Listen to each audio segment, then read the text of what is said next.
என்ன போஸ்ட்ல இருந்தீங்க சார்? அப்போ நான் கிளாஸ் 4ஆக தான் இருந்தேன் சார்.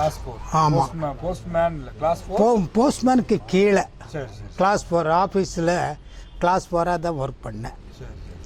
1965 நடந்த விஷயங்களை பற்றி ஐயா, 1965 ஹெட் போஸ்ட் ஆஃபீஸு ஒரு விங்கு பாலக்காடு ரோடு, இந்த பாலக்காடு ரோட்டில் இருந்துச்சு.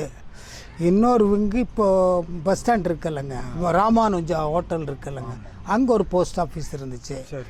அங்கே தான் head post office, post master delivery centre. அது போஸ்ட்மேனுக்கு போயிட்டாங்கன்னா அந்த வழியில் எதுவுமே கிடையாது. அது அப்படி இருக்கும்போது 65 இந்த இந்திய எஜுகேஷன், அதாவது இந்திய எதிர்ப்பு போர் நடக்குது, எல்லாம் நடந்துட்டுருக்குது. அப்போது நாங்கள் உள்ளே இருக்கோம், போஸ்ட் ஆஃபீஸுக்குள்ளே இருக்கோம். அது வந்து பாலக்காடு, அதான் நான் இப்போ ராமானுஜ் ஹோட்டல் இருக்குல்ல, அந்த இடத்துல ஹெட் போஸ்ட் ஆஃபீஸ். அங்கே அது பிரான்ச், அங்கே கவுண்ட்ருக்கு இருக்குது. நாங்கள் அங்கே இருக்கும்போது என்னாச்சு, காலேஜ் ஸ்டூடெண்ட்டுக்கு வந்தாங்க, என்ஜிஎம் காலேஜ் ஸ்டூடெண்ட்டுங்க வந்தாங்க. வந்து ஐயா போஸ்ட் மாஸ்டர் பார்த்தாங்க, இந்தி எங்களுக்கு எதிர்ப்பு, அதனால் மேலே ஏறி நாங்கள் இந்தியை அழிச்சிக்கிறோம் அப்படின்னாரு. போஸ்ட் மாஸ்டர் சரி நீங்கள் அழிச்சிக்கங்கன்னாரு. இவங்க பக்கத்தில் ஒரு பவளமல்லி மரம் இருந்துச்சு, அது மேலே ஏறி அதை மாத்திரம் அழிச்சிட்டு அவங்க போயிட்டாங்க. அப்புறம் கொஞ்ச நேரத்தில் மறுபடியும் இந்த குரூப்பாக கொஞ்சம் ஆளுங்க வந்தாங்க. அப்போ இந்த சின்ன பையனுக்கு, இந்த மாதிரி சின்ன சின்ன பையனுக்கெல்லாம் நிறைய பேர் வந்தாங்க. நிறைய பேர் வந்து அங்கே சத்தம் போட, அதை சத்தம் போட்டுருந்த இந்தி ஒழிக அது இதனால சத்தம் போட்டுட்டு இருந்தாங்க. நாங்கள் பேசாமல் அப்படியே உட்காந்துட்டு இருந்தோம். கொஞ்ச நேரத்தில் என்ன ஆயிடுச்சுங்கன்னா, கல் அடிக்கிறதுக்கு ஆரம்பிச்சிட்டாங்க போஸ்ட் ஆஃபீஸ் மேலே. கல் சருன்னு முன்னால் இருந்து கல் அடிக்க மேலே இருக்கிற கண்ணாடி எல்லாம் உடஞ்சிது. அப்போ உடனே போஸ்ட் மாஸ்டர் க்ளோஸ் பண்ணுங்க அப்படின்னு. ஆனால் அது வந்து பூரா க்ளோஸ் பண்ண முடியாத ஒரு வீடு மாதிரி இருந்துச்சு, முன்னால் வெராண்டா, அதனால் அங்கே வரும் கல்லுங்க. அந்த முன்னால் இருக்கிற அந்த இதை மாத்திரம் நாங்கள் அடைச்சிட்டு எல்லாருமே உள்ளே இருந்துட்டோம், யாருமே வெளியே வரல. அப்போ உள்ளே எங்களுக்கு போலீஸ் எஸ்கார்டை வந்து 2 போலீஸ்காரர் இருந்தாங்க. அவங்கனால ஒன்றும் செய்ய, அவங்க சும்மா தடி வச்சுட்டு நிற்கிறாங்க. அப்புறம் அவர் கூப்பிட்டு ஃபோன் பண்ணி, அங்கே டிஎஸ்பிக்கு ஏதோ இப்படி ரொம்ப கலாட்டாக இருக்குது, யாரோ ஒருத்தர் ஃபோன், ஐயா அதை விட இங்கே கலாட்டாக இருக்குது. அப்போ அந்த இது நான் சொன்னேன் இல்லைங்க, அந்த சின்ன பிரான்ச் போஸ்ட் ஆஃபீஸு பிரான்ச்சில் வந்து கீழே இந்த டெஸ்கெல்லாம் எழுதுறதுக்கு டெஸ்க் வச்சுருப்போம். ஏதோ லெட்டர் எழுதுறது, மணி ஆர்டர் எழுதுறதுக்கெல்லாம் டெஸ்க் இருக்கு. அதில் வந்து ஏதோ இது ஊற்றுனாங்களாம், பெட்ரோல் ஊற்றி. போஸ்ட் ஆஃபீஸும் டெலிஃபோன் எக்ஸ்சேஞ்சும் பக்கம் இருக்குது, ஒரே விங்குக்குள்ள தான் இருக்குது. அது இருந்துச்சு. அப்போ இது ஊற்றும் போது அதை தடுத்துட்டாங்க இங்கே. அப்போ அங்கே கொஞ்சம் கலாட்டம் அதிகம், எங்கெங்கே. அது வந்து டவுனுக்குள்ளே இருக்கிற மாதிரி இருக்குது அந்த போஸ்ட் ஆஃபீஸு. இது வந்து தண்ணி இருக்கிறது, அந்த இடத்துல யாரும் வரமாட்டாங்க. அதனால் நாங்கள் இருந்தோம். கொஞ்ச நேரத்தில் சத்தம் கேட்டுச்சு, ஃபயரிங் ஆயிடுச்சு அப்படின்னு சொன்னாங்க. அவ்வளோதான் எங்களுக்கு தெரியும், நாங்கள் அங்கே இருந்தோம். அப்புறம் அது 2வது பார்க்கும்போது ராமங்கர ஸ்கூலு தீ வச்சுட்டாங்க. இது இருக்கு பாலகோபுரம் ஸ்கூலில் தெம்பரத்து ஸ்கூல், அதுதான் ஹை ஸ்கூலாக இருந்துச்சுங்க. வடபுறத்தில் இருக்கிறது எலிமெண்ட்ரி ஸ்கூலாக இருந்துச்சு. அதில் தீ வைக்க அது எரியறதுக்கு ஆரம்பிச்சு. அப்புறம் நாங்கள் எங்களை யாருமே வெளியே விடலை, நீங்கள் எங்கேயும் போக வேண்டாம், இருந்துக்குங்க. போஸ்ட்மேனுங்களுக்கெல்லாம் சொல்லிவிட்டாங்க, ஏதாவது கலாட்டம் ஆயிடுச்சுன்னு யாரும் ஒரு வீட்டுக்குள்ளே பத்திரமா இருந்துக்குங்க. நாங்களும் உள்ளே இருந்துட்டோம், அவ்வளோதான் எங்களுக்கு தெரியும். இராணுவத்துக்காரங்கெல்லாம் வந்தாங்களா அந்த ரோட்டில் இராணுவம் வந்துச்சுங்க. இராணுவம் வந்துச்சு. இந்த கலாட்டான்னு சொல்லி ஒரு போலீஸ் அங்கே ஃபோன் பண்ண உடனே ஒரு மேஜர் வந்தார், ஒரு 10-50 பேர். அவங்க வேன்லேயே இருந்துட்டாங்க. ஆனால் அந்த மேஜர் மாத்திரம் தனியே வந்தார். வந்து போஸ்ட் ஆஃபீஸ் வரைக்கும் வந்து இப்படி எல்லாம் பார்த்துட்டு, ஒன்றும் நடக்காதுங்கய்யா, சரி இனி எல்லாம் இதாகிடுச்சு அப்படின்ட்டு போனார். அவர் போனதுக்கு பிற்பாடு தான் அந்த ஃபயரிங் அங்கே ஆகுது. அந்த கோயம்புத்தூர் ரோட்டில் தான் ஃபயரிங். அது எவ்வளோ பேர் இறந்தாங்கன்னு ஏதாவது தெரியுங்களா? அது அவ்வளோ அது தெரியலைங்க. ஒரு இங்கே அப்போ தம்பி ஒருத்தர் வந்து கோஆப்ரேட்டிவ் இதில் வேலை செஞ்சாருங்க. அப்போது தாலுக்கா ஆஃபீஸ்கில் அவர் வந்து அடுத்த நாள் சொன்னார். அவரெல்லாம் நைட்டெல்லாம் அங்கேயே இருந்துட்டார். போலீஸோடு தான் வந்து வீட்டில் கொண்டு வந்து விட்டாங்க. அவர் சொன்னார் 10-30 பேர்த்துக்கு மேலே இருக்கும் அப்படின்னு. என்னங்க அது எந்த ரோட்லீங்க? நம்ம தாலுக்கா ஆஃபீஸ்கில், தாலுக்கா ஆஃபீஸ்க்கு வளாகத்துக்கு. அதாவது அங்கே ஷூட் பண்ணவங்க கீழே விழுவாங்க இல்லைங்க, அவங்கள கொண்டுட்டு வந்து தாலுக்கா ஆஃபீஸ்கில் போட்டாங்களாம்.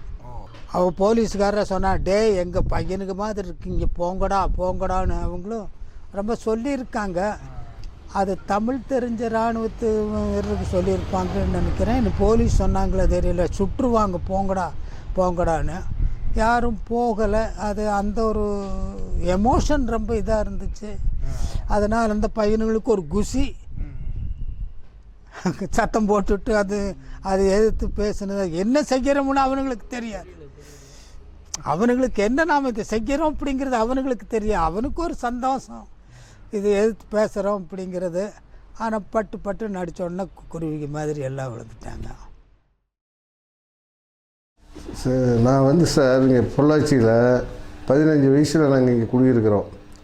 அதே சமயம் இந்த போராட்டம் வருது, இந்திய எதிர்ப்பு போராட்டம். நம்ம வீட்டுக்கு ஆப்போசிட்டில் வந்து ஒரு சப் கலெக்டர் குடியிருக்கார். அதாவது பிடபிள்யூடி ஆலியார் டேம் கட்டிகிட்ருக்காங்க, அந்த கண்ட்ரோல் இவர் தான் இங்கே இருக்கார். அப்போ இங்கே வந்து இந்தியிலுமே இங்கிலீஷ்லேயே போர்டு வச்சுருந்தாங்க. அப்போ திடீர்னு ஒரு கும்பல் வருது, போட்டு அடின்னு அடிக்கிறானுங்க. ஏதோ சீமனையோ பெட்ரோலையோ ஊற்றி ஈயலை வைக்கிறாங்க. அதே சமயம் கொஞ்சம் நேரத்தில் மிலிட்ரி இராணுவம் வருது, வந்து படப்படன்னு அடிச்சுட்டு வர்றாங்க. வந்து இங்கே எல்லாம் இறங்கி வந்து உள்ளே எல்லாம் போய் பார்க்குறாங்க. அவங்க எவன் மேலே எல்லாம் ஸ்கேப் ஆகிட்டானுங்க. இதே பொள்ளாச்சியில் அதே சமயம் அன்னைக்கு முதலையே வந்துங்க மெட்ராஸ் ஹோட்டலுன்னு ஒன்று இருந்தது, போஸ்ட் ஆஃபீஸ்க்கு இருக்காரு. அந்த போஸ்ட் ஆஃபீஸில் பூரா வந்து பயங்கரமான ரகலை பண்ணி எல்லாம் அடித்து உடச்சி நொறுக்கிட்டானுங்க. அவங்க மிலிட்ரி வந்தோடனே படப்படன்னு அடிக்குது. நான் வந்து அப்போ மெட்ராஸ் ஹோட்டலுக்குள்ளே இருக்கேன். அப்போது வந்து வெளியில் வந்து எட்டி பார்க்கலாங்கிறப்ப வெளியே போக வேண்டான்ட்டாங்க கடைக்காரங்க. சரி ஜன்னல் வழியாக பார்க்கலான்னு பார்க்குறப்ப தான் 2 பேர் ஷூட் பண்ணிட்டாங்க. அதில் அங்கே ஒருத்தன் வந்து ஒரு மைண்ட் சரி இல்லாமல் சுற்றிட்டு இருப்பான். அவன் கெர்சைஸ் கூட்டிட்டு ஓடுறான், அவனை அடிச்சிட்டாங்க. அதுக்கப்புறம் இந்த போஸ்ட் ஆஃபீஸ் பக்கத்தில் ஒருத்தனை போட்டாங்க. அதனால் லாரி வருது, அப்படியே 4 பேர் சேர்ந்து தூக்கி டப்னு எரிஞ்சிட்றாங்க உள்ள. அது போராட்டத்தில் அந்த மாதிரி நடந்த நிகழ்ச்சிங்க. அப்புறம் வந்து விடாமல் 2-3 நாள் ரவுண்ட்ஸ்லேயே இருந்தாங்க. டெய்லி வருவாங்க, காலையில் நேரம் ஒரு ரவுண்டு, சாயங்கால நேரம் ஒரு ரவுண்டு. ராணுவம் வந்து சுற்றிக்கிட்டே இருக்குது, இந்த ஏரியாவில் வந்து சுற்றிக்கிட்டே இருக்கு. ஆமாங்க, மகாலிங்கபுரத்தில் என்ன கேட்டிங்கன்னா கவர்மெண்ட் ஆஃபீஸ் அப்போ ஜாஸ்தியாக இருந்தது. அதனால இங்கே ராமஸ் நல்லா இருந்தாங்க. அப்புறம் இந்த போஸ்ட் ஆஃபீஸ் கிட்டேயே மிலிட்ரி நிறுத்தியே போயிட்டாங்க இறக்கி. அங்கே ஒரு 4 பேர் நிறுத்தி இருந்தாங்க. அப்புறம் இங்கே கோயம்புத்தூர் ரோட்லேயே 2-3 இடத்துல மிலிட்ரி பொள்ளாச்சியில் நிறுத்தி வச்சுருந்தாங்க. பொள்ளாச்சியில் அது ஒரு நல்ல ஒரு பயங்கரமான கலவரங்க. அந்த சமயம் வந்து அந்த மிலிட்ரி கேம்ப் இங்கே போட்டிருந்தாங்க தாலுக்கா ஆஃபீஸ்குள்ளே பொள்ளாச்சியில். அதில் ஒரு பட்டாலியன் இருந்தாங்க. அவங்களுக்கு நான் இங்கே பால் சொசைட்டி வச்சுருந்தனால எங்கிட்ட வந்து அவர் ரிக்வெஸ்ட் பண்ணி கேட்டதுனால நான் தான் கொண்டு அவங்களுக்கு பால் காலையிலேயும் சாயங்காலம் கொடுத்துட்டு வந்தேன். அப்போ நாங்களே பயந்துட்டு தான் போகிறது. ஒரு 1 வீக் இருந்தாங்க சார். எவ்வளவு பேர் இருந்திருப்பாங்க உங்க கண் பார்வைக்கு ஞாபகம் இருக்கிற சொல்லுங்க. ராணுவ வீரர்கள் எவ்வளவு பேர் இருந்திருப்பாங்க சுமார்? நமக்கு தெரிய ஒரு 10-30 பேர் இருந்தாங்க சார். ஹிந்தி பேசுறவங்களா? அதெல்லாம் ஹிந்தி தான். ஹிந்தி பேசுகிறவங்க தான் வரல. அப்புறம் பார்த்தீங்கன்னா இதெல்லாம் ஒரு ஆஃபீஸெல்லாம் வந்து மறுபடியும் இயங்குறதுக்கு 10 நாள் ஆகி போச்சு. அந்த மனநிலை சரியில்லாமல் ஒருத்தர் ஓட விட்டாங்க. அவர் பேர் ஞாபகம் இருக்குங்க? பேருங்க என்னமோ ராமான்னு கூப்பிடுவாங்க அங்கே. இங்கே சுட்டாங்க. ஆமாம்மா, அடிபட்டாங்க, இறந்துட்டாங்க. இறந்து தூக்கி லாரியில் போட பார்த்துதான் இருந்தோம்.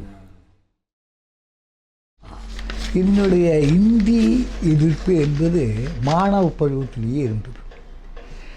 ஹிந்தி வகுப்பு ஆரம்பித்து ஹிந்திக்கு ஆசிரியர்கள் போட்டார்.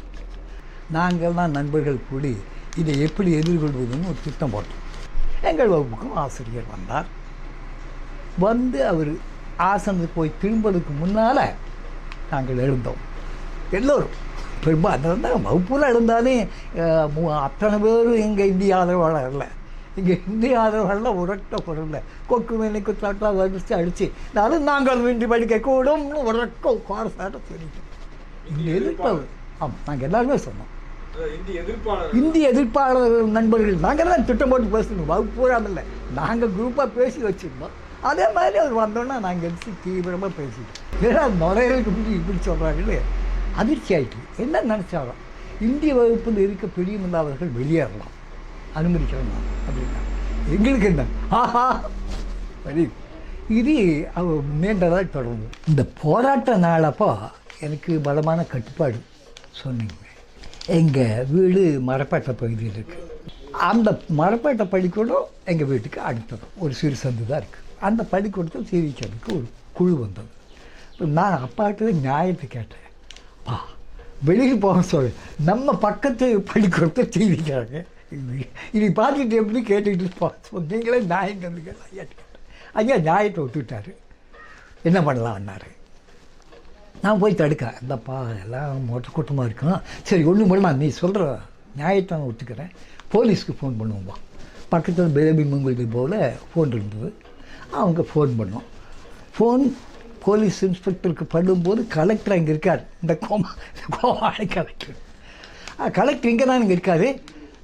நாங்கள் அப்படியா, நீங்கள் கொஞ்சம் ரெக்காட்டி எடுத்து தடுக்காமல் கொஞ்சம் பார்த்துட்டுருங்க, இப்போவே நானும் கலெக்டரும் ப்ரொடெக்ஷனுக்கு உங்களுக்கு அங்கே வர்றோம், நீங்கள் போய் உடனே தடுங்க இன்னும் சொன்னாங்க. எங்களுக்கு ரொம்ப போச்சு. இல்லை அந்த முதலே தடுக்க தயார் இருக்கிறவங்களுக்கு போலீஸ் வருதுன்னு சொன்னால நாங்கள் போய் தடுக்க போனோம். அப்போ வந்து குரூப்பாக சில பேருக்கு ஏற்பாடு போய் பெட்ரோல் பங்க் அங்கேயே இருந்தது. முக்கில் பெட்ரோல் பங்க் பேசாமல் கொடுத்துட்றாங்க, வாங்கிட்டு வந்தாச்சு. ஒரு குழுவினர் எண்ணிக்கையில் ஒரு 10-20 பேருக்கு நேரம் இருக்கும். குழுவாக இருக்காங்க, எல்லாருக்கும் இருக்குது, எல்லோரும் இருக்காங்க. அப்படி போனோம்னா அப்பாவை நீ இரு நானே சொல்கிறேன் அப்படின்ட்டு அப்பா போய் வேறொன்னு சொன்னாப்பா, இந்தி எதிர்ப்புக்கு நான் கூட வருவாங்க, இந்தி எதிர்க்கிறது நியாயம் இல்லை, நாங்கள் உங்கள் வச்சு தான். ஆனால் ஒன்று கேளு தம்பி, பள்ளிக்கூடத்தில் தீ வைக்கிறதுக்கு இந்திய எதிர்ப்புக்கு என்ன சம்மந்தம்? ஆயிரக்கணக்கான குழந்தை படிக்கிறது தீ வச்சா திரும்ப இருக்கல, அதை யோசி அப்படின்னாரு. கேட்டுட்டு இருந்தது ஒரு ஆள், அவன் கொஞ்சம் அந்த டைப் ஆள், கோணக்கணக்கு மாதிரி போய அப்படின்ட்டு முன்னுக்கு வந்து ஏதோ சொல்ல ஆரம்பித்தான். என் கண்ணு முன்னாலேயே எங்கள் ஐயாவை அவமானம் பேசுகிறது எனக்கு கஷ்டமாக போச்சு. எனக்கு சிறு வயசு ஜிவனு கோபம் வந்துடுச்சு. நான் முன்னுக்கு போகிற ஆரம்பித்தேன். ஏதாச்சும் பிரச்சனை இதுக்குள்ளாக இந்த மரப்பேட்டை குழு பகுதியில் எதிர்ப்பு செய்ய குழுவுக்கு தலைவர் பிஆர் சுப்பிரமணிய தேவர் எங்கள் சட்டத்தார் தான், அவர் தான் போட்டிருக்காங்க. அவர் பின்னால் வந்துட்டு வேகமாக வந்து அங்கே இருந்துகிட்டே இப்படின்னு கையாளிச்சார். அவ்வளோதான், கூட்டம் தன்னுடைய படியை எங்களை பற்றி கவலைப்பட பேசாமல் நகர ஆரம்பிச்சிச்சு. எங்கன்னா மரப்பேட்டை பள்ளியில் தீ வைக்க தடுக்க முடிஞ்சது. ஆனால் இங்கேருந்து போனவங்க கோட்டூர் வழி பள்ளியில் தீ வச்சாங்க. அது எங்களுக்கு தெரியாமல் தெரியாது, தெரிஞ்சதுதான் தடுக்க முடியாதுமா தெரியல. ரெண்டாவது தெரிஞ்சிட்டோம், அங்கே போய் தீ வச்சாங்க. அங்கெல்லாம் என்ன கஷ்டம்னா இந்த இதை உடச்ச மாதிரியே அப்போல்லாம் வெய்ய காலம் எல்லாம் அந்த வெய்யப்பந்தல் போட்டிருப்பாங்க கடைகளுக்கு பூ முன்னால் பூரா. இந்த வெய்யப்பந்தல் பூரா அழுத்து ரோட்டில் போட்டு விட்டுட்டாங்க. ஜீப் வராது, போலீஸ் ஜீப் எப்படி வர முடியும் அப்படிங்கிறது அதுக்கு சொன்ன காரணம். கேட்டாங்க போட்டுருவான். அப்புறம் ஒரு தீக்குச்சி வச்சா ரோடு பூரா தீயாயிடும். நாங்கள் பெட்ரோல் இந்த சூழ்நிலை உண்டு பண்ணாங்க. இது ஒரு போலீஸ்க்கு பெரிய பிற்போக்கு தான். ஆனால் இவங்க சரி தடுக்கிறதுக்கு இதெல்லாம் குற்றம் சொல்ல முடியாது. இது பொதுமக்கள் ஆதரவு தான். தன்னுடைய கடை இதை எடுக்க இப்போ மறுக்கலாம் இல்லை, ஒட்டுங்க பாட்டு சொன்னாங்க. அவங்களும் ஆதரவாக தான் தப்பாட்டாங்க. அவங்க கடை இதை எடுக்கிறவங்க தடுக்கலை, சரி போடுங்க ஆதரவாக தான் இருந்தாங்க. இல்லைன்னா அவங்களும் மானசிகமாக இந்திய இருக்கிறாங்க. மனசுக்குள்ளுக்கு வெளிப்படையாக வேணால் செய்ய மனசுக்குள்ள செய்யும் அப்படின்னா அந்த அதெல்லாம் அது நான் இதெல்லாம் விசாரிச்சு ரெண்டாவது ஏன் அப்படி போடுறது, எதுக்காக நீங்கள் போட்டீங்கன்னா அவங்க சொல்கிறது காரணம் இது. அவங்கள கேட்டேன். சிலர்லாம் இந்திய எதிர்ப்புக்கு தீவிரம் இல்லாத ஆடு கொண்டு அவங்கள கேட்டால் அவங்களுக்கு என்ன எங்களுக்கு அந்த ஆடிக்கை எழுப்பித்தானுங்க, நாங்கள் தீவிரமாக வெளியில் காட்டிக்க மாட்டோம், சரி இந்த மாதிரிலாம் நாங்கள் அப்படி தான் பதில் சொல்கிறாங்க. விசாரிச்சு விசாரித்தா தான் இந்த உண்மைகள் புரிஞ்சுக்க முடியும். இதை முதல்ல இந்தியை வற்புறுத்துவர்கள் புரிந்து கொள்ளணும். நாம் சொல்கிறது இல்லை, அவங்க யார் சொன்னாங்கன்னு சொல்கிறாங்களோ அவர்களுடைய நிலை என்ன, அவங்களே என்ன சொல்கிறார்கள் என்ற உண்மையை இப்பொழுது இந்தியை வற்புறுத்துவர்கள் புரிந்து கொள்ளணும். நீங்கள் என்னை நேர்காணல் செய்ய வந்திருப்பதை குறித்து நான் மிகவும் பெருமையும் மகிழ்ச்சியும் அடைகிறேன். அதற்கு காரணம், நான் ஒரு இந்திய எதிர்ப்பு களப்போராளி என்கிற தகுதியை பெற்று 53 ஆண்டுகள் ஆகின்றன. ஆனால் இப்பொழுதுதான் என்னுடைய கள அனுபவங்களை உங்களிடத்திலே பகிர்ந்து கொள்ளும் வாய்ப்பு எனக்கு கிடைத்திருக்கிறது. அதற்காகவே நான் உங்களுக்கு நன்றி சொல்ல கடமைப்பட்டிருக்கிறேன். 1965ஆம் ஆண்டுக்கு டிசம்பர் 25ஆம் தேதிக்கு உங்களை அழைத்து செல்ல விரும்புகிறேன். உண்மையில் தமிழ்நாட்டில் இந்திய எதிர்ப்பு போராட்டம் 1965ஆம் ஆண்டில் மாணவர்களால் ஏன் முன்னெடுக்கப்பட்டது என்பதற்கான விளக்கத்தை உங்களிடத்திலே நான் சொல்ல விரும்புகிறேன். 1965ஆம் ஆண்டு டிசம்பர் 25ஆம் நாள் மைய அரசு இந்தி மொழியை ஆட்சி மொழியாகவும் அலுவல் மொழியாகவும் அங்கீகரிக்கிற சட்டத்தை நிறைவேற்றும் முனைப்பில் இருந்தது. அதனால் அந்த ஆண்டு ஜனவரி 26ஆம் நாளை துக்க நாளாக கொண்டாட வேண்டும் என்று பேரறிஞர் அண்ணா அவர்களும் அவர் சார்ந்த திராவிட முன்னேற்றக் கழகமும் தமிழக மக்களுக்கும் அழைப்பு விடுத்தது. அதை ஏற்று ஜனவரி 25ஆம் நாள் சென்னையில் இருக்கின்ற பச்சையப்பன் கல்லூரி மாணவர்கள் முதலில் இந்திய எதிர்ப்பு போர்க்கோலம் பூண்டு வெளியே வந்தனர். அவர்களைத் தொடர்ந்து மாநில கல்லூரி, அரசினர் கலைக்கல்லூரி ஆகிய மாணவர்களும் ஊர்வலமாக வந்து மைய தொடர்வண்டி நிலையத்தை, அதாவது சென்ட்ரல் ஸ்டேஷனை புகுந்து இந்தி எழுத்துக்களை அழிக்க முற்பட்டனர். அதைத் தொடர்ந்து அவர்களுடைய ஊர்வலம் மிக பிரம்மாண்டமாக மவுண்ட் சாலையில் நடைபெற்றது. அதன் எதிரொலியாக கிண்டி பொறியியல் கல்லூரி மாணவர்கள் தாங்களும் ஊர்வலமாக வந்து முடிவில் அன்றைய முதலமைச்சர் பக்தவச்சலம் அவர்களை சந்தித்து தங்களுடைய மனுக்களை கொடுக்க முயற்சி செய்தார்கள். ஆனால் மாணவர்கள் எதிர்பார்த்த எதுவும் அன்று நடக்கவில்லை. அவருடைய கோரிக்கை என்னவென்று சொன்னால், இந்தி ஆட்சி மொழி சட்ட திருத்த மசோதாவை முன்வரைவை திருத்தங்களுடன் நிறைவேற்றக்கூடாது, ஆங்கிலம் ஆட்சி மொழியாக தொடர வேண்டும், மாநில மொழிகளுக்கு பட்டியலில் உள்ள தேசிய மொழிகளுக்கு உரிய மரியாதை வழங்கப்பட வேண்டும். இது ஒரு புறமிக்க, அந்த ஊர்வலம், அதாவது 1965 ஜனவரி 26ஆம் நாள் நாங்கள் நடத்திய மாணவர்களினுடைய இந்திய எதிர்ப்பு ஊர்வலம் என்பது பொள்ளாச்சி நகரினுடைய முக்கிய வீதிகளின் வழியாக வந்து தேர்நிலை வழியாக தெப்பக்குளம் வீதி வழியாக வந்து திருவள்ளுவர் திடலை அடைந்தது. திருவள்ளுவர் திடலை அடைந்த பொழுது அங்கே பானளாக பறந்து கொண்டிருந்த மிக உயரமான கொடிக்கம்பத்தில் இருந்த காங்கிரஸ் கட்சி கொடியை இறக்கினோம். இறக்கிவிட்டு நாங்கள் ஒரு கருப்பு கொடியை ஏற்றினோம். அந்த கருப்பு கொடி என்பது எங்களுடைய எதிர்ப்பை தெரிவிக்கின்ற அடையாளமாக வானில் ஏற்றப்பட்டது. இந்திய எதிர்ப்பு போராட்டம் என்பது தமிழகமெங்கும் நெருப்பாக பற்றி எரிந்து கொண்டிருந்தது. ஒவ்வொரு நாளும் ஒவ்வொரு ஊரிலிருந்தும் புதிய புதிய போராட்ட செய்திகள் எங்களுக்கு வந்த வண்ணம் இருந்தன. பிப்ரவரி 9 முதல் 12ஆம் தேதி வரை மாணவர்கள் தொடர் போராட்டங்களை நடத்துவதென்று சென்னையில் இருந்த மாணவர் இந்திய ஆதிக்க எதிர்ப்பு குழுவிலிருந்து எங்களுக்கு செய்திகள் வந்தன. அதனை ஏற்று நாங்கள் 8ஆம் தேதி முதல் 12ஆம் தேதி வரை கடையடைப்புகள், மறியல் போன்றவற்றை செய்வது, இந்தி எழுத்துக்களை ரயில் நிலையங்களில் சென்று தார் பூசி அழிப்பது, ரயில்களை மறிப்பது என்கின்ற செயல் திட்டங்களை ஒவ்வொரு கட்டமாக நிறைவேற்றிக் கொண்டிருந்தோம். ஒரு நாள் நாங்கள் முன்பே திட்டமிட்டபடி பிப்ரவரி 9ஆம் நாள்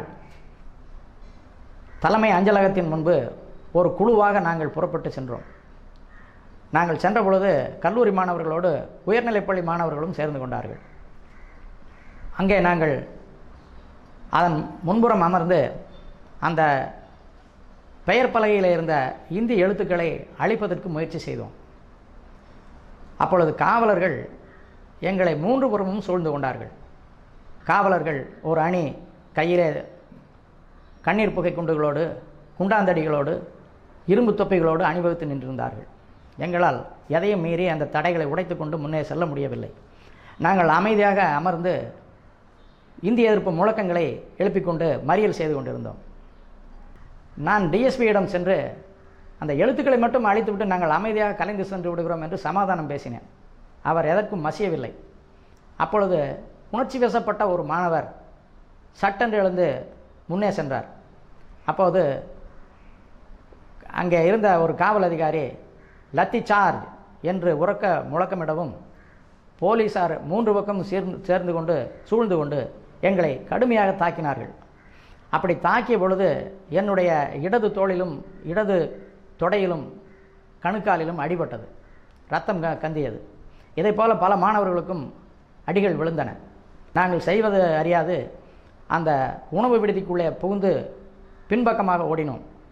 பின்புறம் இருந்த சந்து பள்ளிவாசல் சந்து, வெள்ளாளர் வீதி சந்து, அந்த சந்தின் வழியாக நாங்கள் தப்பி ஓடினோம். அதுக்குள்ளே திருப்பூரிலே கோயம்புத்தூரிலே நடந்த துப்பாக்கி சூடு சம்பவங்களை பற்றிய செய்திகள் எனக்கு வந்த வண்ணம் இருந்தன.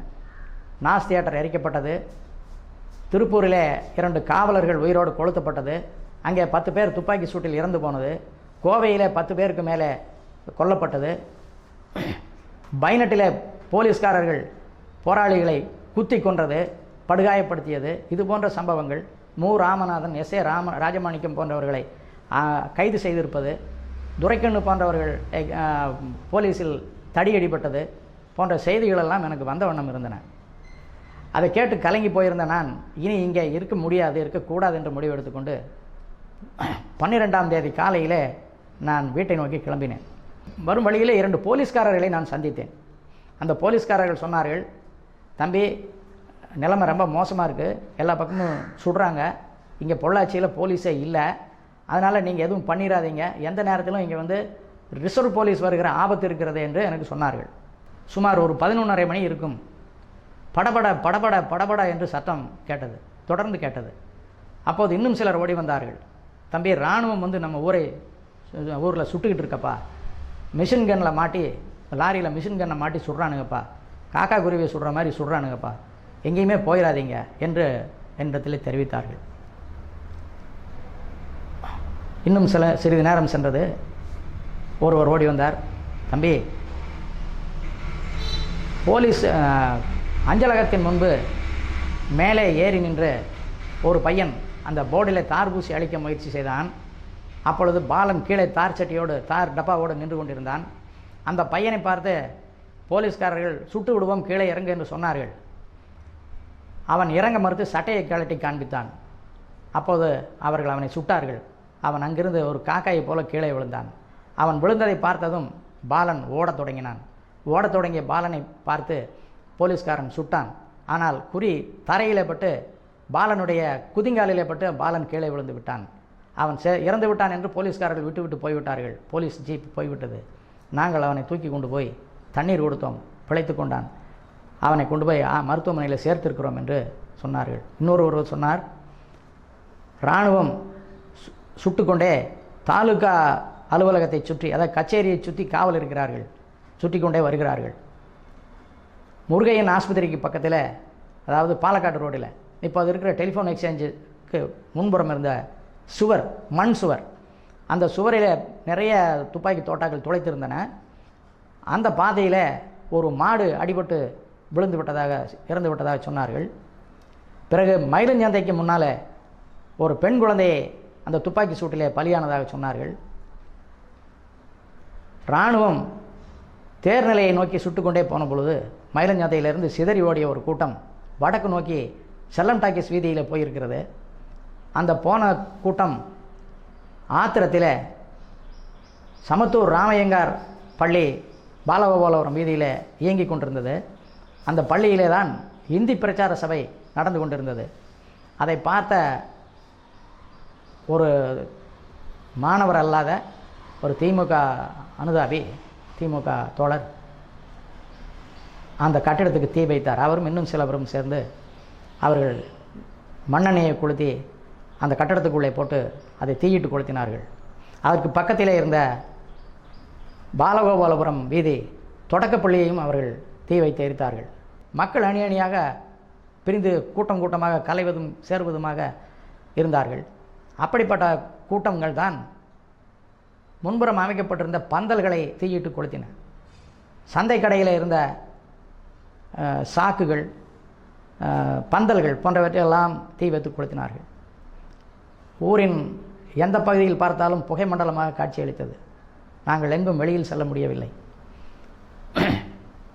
இதை தொடர்ந்து நடந்த வன்முறை வெறியாட்டங்கள் மக்களை விட இராணுவமும் போலீஸும் நடத்தியது தான் அதிகம். கண்ணில் கண்டவர்களெல்லாம் சுடுவது என்பது, அதுவும் குறிப்பாக தெப்பக்குளத்திற்கு கிளப்புறம் இருந்த சேரி பகுதிகளுக்குள்ளே, மரப்பேட்டை சேரி பகுதிகளுக்குள்ளே புகுந்து அவர்கள் நடத்திய துப்பாக்கிச் சூடு மாலை 5 மணி வரை நீடித்தது. இதில் 60-70 பேர்களுக்கு மேலாக சுமார் 80 பேர் என்றும் 69 பேர் என்றும் 70 பேர் என்றும் கணக்குகள் சொல்கிறார்கள். ஏனென்றால் இறந்து போனவர்கள் எவர்களுமே மாணவர்கள் இல்லை. அதில் ஒரே ஒரு மாணவன் ராஜேந்திரன் என்பவன் வேடிக்கை பார்க்க சென்றிருந்தவன், என்னுடைய கல்லூரி தோழர் சேதுராமலிங்கத்தினுடைய தம்பி. அவன் உயர்நிலைப்பள்ளி மாணவன். அவனுக்கு கணுக்காலில் சதையில் குண்டு பாய்ந்து வெளியே 2 காலையும் 10 குண்டு வெளியே போய்விட்டது. அவன் கீழே விழுந்து விட்டான். ரொம்ப சாதுவான பையன். அவனை கொண்டு போய் கோயம்புத்தூரில் சேர்த்திருந்தார்கள். பிறகு அவர்கள் குடும்பத்தார்கள் போய் அந்த பையனை பார்த்து அவனை மீட்டெடுப்பதற்கு அவர்கள் ரொம்பவும் சிரமப்பட்டார்கள். இது ஒரு தனி வரலாறு. அந்த சம்பவங்களுக்கு பிறகு ஏன் கணக்கு தெரியவில்லை, இறந்து போன உடல்களை எத்தனை பேர், யார் யார் என்கிற அடையாளங்கள்லாம் சொல்ல முடியாமல் போனதற்கு என்ன காரணம் என்று சொன்னால், இறந்து போனவர்கள் அனைவருமே பொதுமக்கள், வெளியூர்களிலிருந்து வந்தவர்கள், வேடிக்கை பார்க்க வந்தவர்கள், தெருவிலே சென்றவர்கள். அவர்கள் யாரும் களப்போராளிகள் அல்ல. ஒரு சிலர் அதிலே களப்போராளிகள் இருந்திருப்பார்கள், இல்லை என்று சொல்ல முடியாது. அப்படி இறந்து போனவர்களுடைய உடல்களை கூட மீட்பதற்கு இராணுவம் அனுமதிக்கவில்லை. அந்த இறந்து போன உடல்களை மதுக்கரை இராணுவ முகாமினுடைய துப்பாக்கி சுடும் மையத்திலும் பொள்ளாச்சி சுடுகாட்டிலும் ஒரு பகுதி பிணங்களை ஆழியாறு வனத்திலும் கொண்டு போய் அவர்கள் எரித்தார்கள். 3 வார காலம் இங்கே இராணுவம், மத்திய ரிசர்வ் போலீஸ் படை இங்கே முகாமிட்டிருந்தது. பாரதி பாடினானே, இம்மென்றால் சிறைவாசம், ஏனென்றால் வனவாசம் என்று. அப்படி கைகால் முறிக்கப்பட்டவர்கள் ஏராளமான பேர். மழை விட்டும் எங்கள் ஊரிலே அந்த தூவானம் விடவில்லை. 3 வார காலம் அறிவிக்கப்படாத 144 தடை உத்தரவு இங்கே அமலில் இருந்தது.